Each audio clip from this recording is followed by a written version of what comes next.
University. Sir మీరు నాకు 10 నిమిషాలు సమయం ఇచ్చారు. దీంట్లో ఫస్ట్ 1 మినిట్ ఈ సదస్సును ఉద్దేశించి 1 మినిట్, 8 మినిట్స్ తర్వాత మీరు ఒకసారి మైక్ ఇలా క్లిక్ చేయండి. అది 8వ నిమిషానికి ఈ పత్ర సమర్పణ అంశం అయిపోద్ది. ఈ టాపిక్ రిలేటెడ్గా ఒక పాట పాడదాం అనుకుంటున్నా. 1 మినిట్ సాంగ్. ఇంకొకటి 10 నిమిషాలు దాటి, అందుకే నేనే విభజిస్తున్నా. ఇంకొకటి, ఈ సదస్సు గురించి నేను ఒకటి అబ్జర్వ్ చేసిన వచ్చిన దగ్గర నుంచి, ఇటీవల కాలంలో ఎన్నో జాతీయ సదస్సులు జరుగుతున్నాయి. భవిష్యత్తులో జరగబోయే జాతీయ సదస్సులకు కూడా తుఫాను రావడానికి ముందు హెచ్చరికగా మన సిద్ధారెడ్డి సారు గారి ఈ సదస్సు ఒక వేదిక అవ్వబోతుంది. ఎందుకంటే ఈ సదస్సు నిర్వహణ వెనుక చాలా శ్రమ పడ్డారు. ఎన్నో సదస్సులు జరిగినప్పటికీ సదస్సు వేదిక పైన పత్ర సమర్పణలకు సంబంధించిన పుస్తకం ఈ మధ్య కాలంలో తీసుకొచ్చిన చరిత్ర అయితే ఎవరికి లేదు. ఈ విషయంలో జేపీ సార్ని, బడే సాబ్ సార్ని, ఈ పుస్తకము రావడానికి వెనక కృషి చేసిన అందరికీ ప్రత్యేకంగా అభినందనలు, శుభాకాంక్షలు. భవిష్యత్తులో జరగబోయే జాతీయ సదస్సులకు ఇది ఒక ట్రెండ్ సెట్టర్. ట్రెండ్ సెట్టర్ అని ఎందుకంటుందంటే, ఎన్నో సదస్సులు నిర్వహిస్తారు. ఎంతో మంది కష్టపడి ఒక రీసెర్చ్ పేపర్ రాయడానికి కొన్ని పదుల సంఖ్యలో పుస్తకాలను తిరగేసి రెఫరెన్సులు చేసి వ్యాసంగం మలిచి తీసుకొస్తాం. తీసుకొచ్చినప్పటికీ సదస్సు అయిపోద్ది, పత్రాలు ఎడిపోతాయో మనకు తెలియదు. ఈ విషయంలో జేపీ సార్ మీకు హ్యాట్సాప్ సార్. ఎందుకంటే జేపీ సారు గతంలో దాశరథి ప్రోగ్రామ్స్ ఆన్లైన్ వేదికగా నిర్వహించారు. అవి కూడా నేను అబ్జర్వ్ చేసిన. ఎందుకంటే చాలా కృషి ఉంది దీని వెనుక. తర్వాత విషయానికి వస్తే, అన్నదాత నృత్య రూపకం అనే విషయంపై నేను మాట్లాడాలనుకుంటున్నా. మళ్ళీ ఇంకోటి, ఏ సదస్సు ఏ కాలేజీలో నిర్వహించినా కానీ ప్రిన్సిపల్ మేడం గారు ఉన్నారు ఇక్కడ. ఆ కళాశాలలో ఒక అంతర్జాతీయ సదస్సు అంటే ఎక్కడ నిర్వహించినా భవిష్యత్తులో ఒక అంతర్జాతీయ సదస్సు నిర్వహిస్తున్నారంటే ఖచ్చితంగా మిగతా డిపార్ట్మెంట్లు, ఒక తెలుగు సదస్సు మనకు సంబంధం లేదు అనుకోవద్దు. కళాశాలలో ఉన్న అందరూ పిల్లలు అటెండ్ అయితే ఏమవుతుందంటే, ఆ సదస్సు ఏ అంశాలను ఉద్దేశించి నిర్వహిస్తున్నారు అనేది పిల్లలందరూ తెలుసుకునే విధంగా అందరిని ఇన్వాల్వ్ చేయాలని కోరుకుంటున్నా మేడం. ఇక అన్నదాత విషయం. అన్నదాత ఇప్పుడు విద్యార్థులలో దాదాపుగా 90% పిల్లలు వ్యవసాయ ఆధారిత కుటుంబాల నుంచి వచ్చిన వారే. ఇది అన్నదాత అనే నృత్య రూపకాన్ని సిద్ధారెడ్డి సారు 2015లో రచించారు. ఇది ఒక రైతు పడే ఆవేదనను నృత్య రూపకంగా చేశారు. దీన్ని మహాత్మా జ్యోతిబా ఫులే గారి జయంతి రోజున హైదరాబాద్లో సుందరయ్య విజ్ఞాన కేంద్రం వేదికగా 59 నిమిషాల పాటు త్రైలోక్య అకాడమీ వారు అద్భుతంగా ప్రదర్శించారు. మనమందరము అన్నదాత పిల్లలం కాబట్టి నేను ఇంత మంచి కార్యక్రమాన్ని ఎట్లనైనా చూడాలని నేను నల్గొండలో ఉంటా. అక్కడి నుంచి వెళ్ళి సార్ పక్కనే కూర్చొని దాని మిత్రుత్వం అంతా విని నాకు అదృష్టం దక్కింది. దాన్ని ఎట్లనైనా బంధించాలని మొత్తం ప్రోగ్రామ్ ని రికార్డ్ చేసి 59 నిమిషాల వీడియో యూట్యూబ్ లో అప్లోడ్ చేసిన పల్లె సతీష్ అనే దాంట్లో చూస్తే చూడండి, అది ఎక్సలెంట్. సారు రైతు అసలు పడే వేదన ఏంటిది, అన్నదాతగా ప్రపంచానికి వెన్నెముక అంటారు.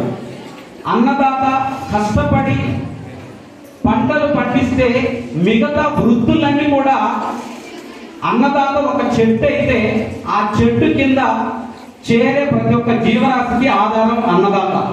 కానీ నేడు అన్నదాత పరిస్థితి ఏ విధంగా ఉంది, అన్నదాత కడుపున పుట్టిన పిల్లలకే అన్నం దొరకట్లేదు.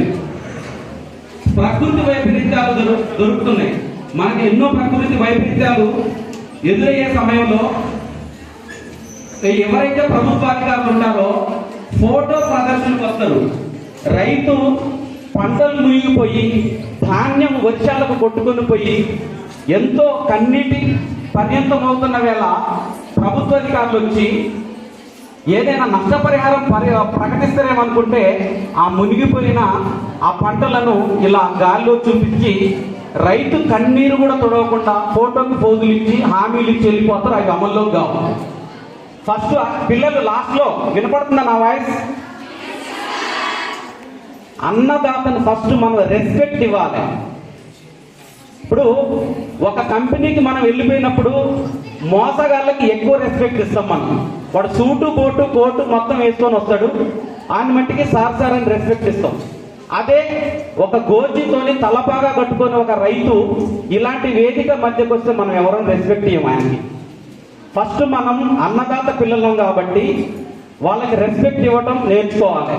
అన్నదాత పడే వేదనను ఈ అన్నదాత నృత్య రూపకంలో చాలా అద్భుతంగా వివరించండి సార్.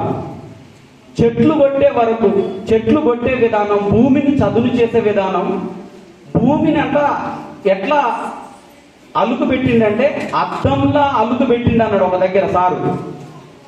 మనం యాక్చువల్గా ఏదైనా పార్టీకి వెళ్ళిపోతే ఎంత సింగారించుకుంటాం, అంతకంటే రైతు తన స్థితి ఎట్లుందో ఆయన స్థితిగతులు ఏ విధంగా ఉన్నాయో చూసుకోడు.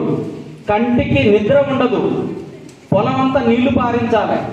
ఫస్ట్ మనకు విత్తనాలు కావాలి. రైతుకి ఏంది, నాణ్యమైన విత్తనాలు కావాలి. నాణ్యమైన విత్తనాలప్పుడు మనకు ఆ విత్తనాలు సేకరించుకుంటాడు. విత్తనాలు సేకరించుకున్న స్టాక్ ఇంట్లో పెట్టిన తర్వాత ఆకాశం వైపు మొత్తం మెడలు వంగిపోయేటట్టు చూసిండని ఒక చోట రాసిండు సారు.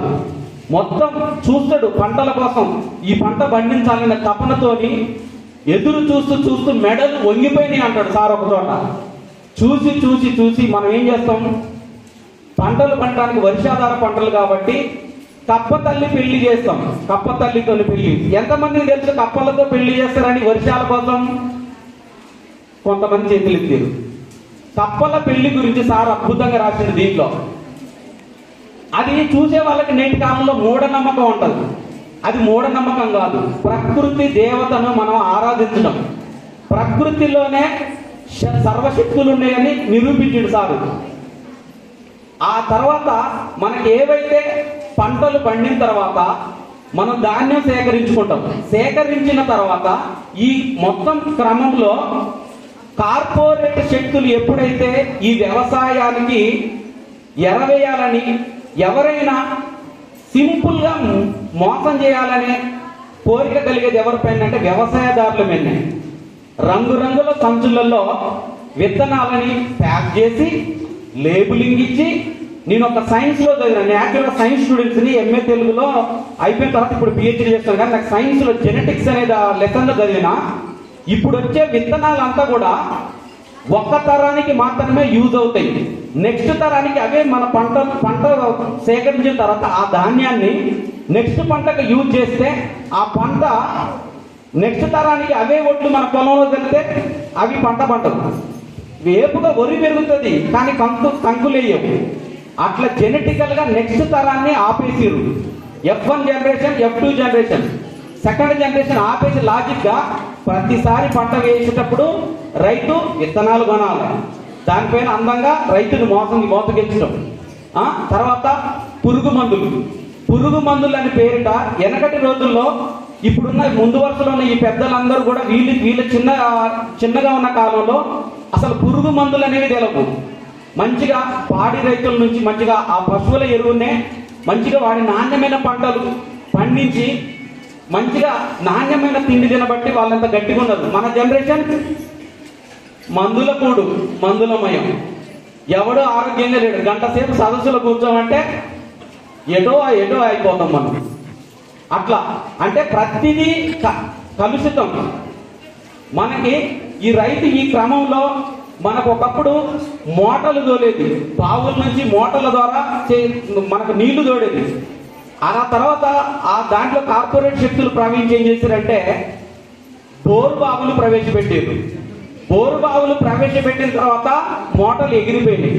ట్రాక్టర్ వచ్చింది, ఎద్దుగిల్ల ఎగిరిపోయింది అంటాడు గోరటెంకన్ గారు ఒక పాటలో, పల్లె కన్నీరు పెడుతుందో పాటలో. ట్రాక్టర్ సంపాదిస్తుంది, ఎత్తుగిల్లా ఎగిరిపోయింది. తర్వాత మళ్ళీ ఏమైంది, ఈ ఎరువుల స్థానంలో మనకు సహజంగా వాడే ఎరువుల స్థానంలో పురుగు మందులు వచ్చినాయి. వీటి తర్వాత మనం ఒకప్పుడు మంచిగా మనుషులు ఆరోగ్యంగా కోత కోసేది. వీటి ఆధారంగానే నాటు పాటలు వచ్చినాయి, కలుపు పాటలు వచ్చినాయి, కోత పాటలు వచ్చినాయి, కుప్ప కొట్టే పాటలు వచ్చినాయి. ఈ సాహిత్యం మొత్తం దీని చుట్టూ అల్లుకుంది. తర్వాత ఏమైంది, కోతలు మంచి కోతలు కోసుకునే టైంలో ఇప్పుడు కోత మిషన్లు వచ్చినాయి. తర్వాత ఈ విధంగా ఇట్లా అన్ని అంశాలను ఈ అన్నదాత నృత్య రూపకంలో సార్ అద్భుతంగా ప్రవేశపెట్టిండు. మొత్తానికి ఫైనల్ గా కన్క్లూజన్ చెప్తున్నా, ఈ అన్నదాత నృత్య రూపకం ద్వారా సార్ ఏం చెప్పాలనుకుంటే, ఫస్ట్ మనం రైతుని గౌరవించాలి, రైతుకి విత్తనాలు కల్పించాలి, సరైన వ్యవసాయ పనిముట్లు కల్పించాలి, మొత్తానికి రైతులకు గిట్టుబాటు ధర కల్పించాలి. ఇప్పుడు ఒక కంపెనీ వాడు ఒక వస్తువుని తయారు చేసినప్పుడు ఖచ్చితంగా దాని మీద ముద్రిత ధర ప్రకటించబడుతుంది. మనం చచ్చినట్టు ఆ రేటుకే కొంటాం. ఈ మధ్య లేటెస్ట్ ఒక ట్రెండ్ ఏమొచ్చిందంటే, అది ముద్రిత ధర ఎంత కావాలనుకుంటున్నాడో దాన్ని ఎక్కువ రేటు ముద్రించి సేమ్ అదే రేటుకి 50% ఆఫర్, 80% ఆఫర్ అని ఈ ఆన్లైన్ యాప్స్ లో పెడుతుంది. అంటే ఇదొక మోసం. కాబట్టి మనం ఫస్ట్ రైతుని గౌరవించాలి. ప్రతి ఒక్కరము రైతు జీవితాన్ని గురించి ఆలోచించినప్పుడే ఈ సమాజం బాగుపడుతుంది, మనకు పిడికడు అన్నం మొత్త దొరుకుతుంది. మీకు వీలైతే అన్నదాత నృత్య రూపకాన్ని చూడండి. తర్వాత ఈ వ్యవసాయానికి రిలేటెడ్ గా ఒక పాట 1 minute అయిపోయింది. భూమి మాయమవుతున్నది ఓరన్న రైతు మాయమవుతున్నాడు, భూమి మాయమవుతున్నది ఓరన్న రైతు మాయమవుతున్నాడు. పరిశ్రమల పేరిట, ఫ్యాక్టరీల పేరిట, ఆధునికత పేరిట, అభివృద్ధి పేరిట పొలం గుండె తొలుచుకొని పొగగొట్టాలొస్తున్నాయి. పంట చేతి కంటాలకు ఉరితాళ్ళై పడుతున్నాయి. నేలని గంటులోన గతకాలపు వైభవంలా రైతు అనే పదమొక్కటి నిక్షిప్తం అవుతున్నది. ఆర్థిక మండళ్ళ పేర పొలాలను గుంజుకొని బహుళ జాతి కంపెనీల హస్తగతం చేస్తున్నారు. ఆహార పంటలన్నీ అడ్రస్సులే కోల్పోయి సాఫ్ట్వేర్ టెక్నాలజీ ఆకలిని తీరుస్తుందా? అన్నం మెతుకుల బదులు టాబ్లెట్లను మింగుదమా? ఇంజెక్షన్లు వేసుకొని బతుకు వెళ్ళ తీద్దామా? Thank you sir. Okay, thank you. Satish గారికి కృతజ్ఞతలు.